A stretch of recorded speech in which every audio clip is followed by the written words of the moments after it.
एक समय की बात है। किसी राज्य में हरिशंकर नाम का राजा राज करता था। उस राजा के 3 बेटे थे। उसकी ख्वाहिश थी कि उसका सबसे काबिल बेटा उसकी राजगद्दी संभाले, लेकिन इस बात को लेकर तीनों में संशय था कि तीनों में से वह किसे अपना राजपाट सौंपे। एक दिन राजा को एक तरकीब सूझी। उसने उसी समय तीनों बेटों को बुलाया और कहा, बेटे, आज मैं तुम सबसे एक सवाल पूछता हूँ। अगर तुम लोगों के सामने एक गुनहगार खड़ा हो तो तुम उसके साथ क्या करोगे? इस पर राजा के पहले बेटे ने कहा, उस अपराधी को सजाए मौत दी जानी चाहिए। वहीं दूसरे बेटे ने कहा, गुनहगार को काल कोठरी में बांध देना चाहिए। जबकि तीसरे बेटे ने कहा, पिताजी, हमें उसे सजा देने से पहले इस बात की जांच करनी चाहिए कि उसने सही में अपराध किया है या नहीं। इस पर राजा के तीसरे बेटे ने सभी को एक कहानी सुनाई। एक राजा था, उसके पास एक बुद्धिमान तोता था और एक बार उस तोते ने महाराज से कहा, महाराज, मुझे अपने माता पिता के पास जाना है। राजा ने उसकी बात नहीं मानी, लेकिन तोते ने हार नहीं मानी। वह लगातार महाराज से जिद करने लगा कि मुझे अपने माता पिता के पास जाने दे। अंत में राजा ने तोते की बात मान ली और उसे अपने माता पिता के पास जाने की अनुमति दे दी। लेकिन महाराज ने कहा कि तुम वहाँ सिर्फ ज़्यादा दिन नहीं रुकना, केवल 5 दिन की अनुमति दी और कहा, अपने परिवार वालों से मिलकर लौट आना। इसके बाद तोता 5 दिन के लिए अपने माता पिता के पास चला गया। छठे दिन जब वह वापस लौट रहा था तो उसने सोचा कि क्यों ना मैं महाराज के लिए कुछ उपहार लिया जाए। फिर वह पर्वत की ओर निकल पड़ा। दरअसल वह महाराज के लिए अमृत फल लेना चाहता था।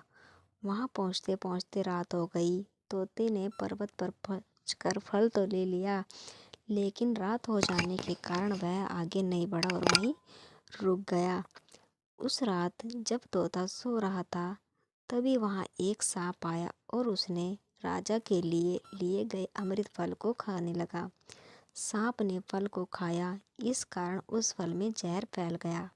हालांकि तोते को इस बात की भनक नहीं थी। अगली सुबह जब वह जगा तो फल लेकर महल की ओर चल पड़ा। जब वह महल पहुंचा तो खुशी खुशी में सीधा राजा के पास गया और कहा, महाराज, मैं आपके लिए यह अमृत फल लेकर आया हूँ। आप इसे खाएंगे तो सदा के लिए अमर हो जाएंगे। यह सुनकर राजा काफ़ी प्रसन्न हुए। उन्होंने तुरंत उस अमृत फल को खाने के लिए मांगा।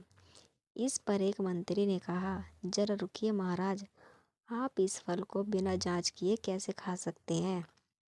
एक बार यह देख लीजिए कि तोते द्वारा लाया गया फल अमृत फल है या नहीं।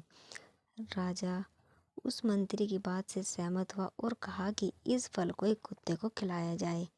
राजा का आदेश पाकर सैनिक ने फल का एक टुकड़ा कुत्ते को खिलाया। फल खाते ही कुत्ते की मौत हो गई। यह देख राजा गुस्से से आग बबूला हो गया। उसने क्रोध में आकर तलवार से तोते का सिर काट दिया, साथ ही फल को फेंक दिया। कुछ साल बाद ठीक उसी स्थान पर एक पौधा निकल आया। यह देख राजा को लगा कि यह उसी जहरीले फल का पौधा है। उसने सभी को आदेश दिया कि उस पेड़ का फल कोई नहीं खाएगा। कुछ दिन बाद एक वृद्ध व्यक्ति उस पेड़ के नीचे आराम करने के लिए रुका। उसे भूख भी काफ़ी लगी थी। उसने उसी पेड़ से फल तोड़ा और खाने लगा। फल खाने के बाद वह बूढ़ा व्यक्ति एकदम से जवान हो गया। राजा ने जब यह देखा तो वह आश्चर्यचकित रह गया। उसे समझ आ गया कि वह फल जहरीला नहीं था। उससे बहुत बड़ी गलती हो गई। उसने बिना सच्चाई को जाने तोते को मार दिया, लेकिन इसे लेकर उसे काफ़ी पछतावा भी हुआ। इसके लिए वह मन ही मन खुद को कोसने लगा। इधर तीसरे राजकुमार की कहानी खत्म होने के बाद राजा हरिशंकर ने उसे अपना उत्तराधिकारी नियुक्त किया। इसके बाद राज्य में जश्न मनाया गया। इस कहानी से हमें यह सीख मिलती है कि हमें कभी भी बिना किसी की जांच किए किसी को सजा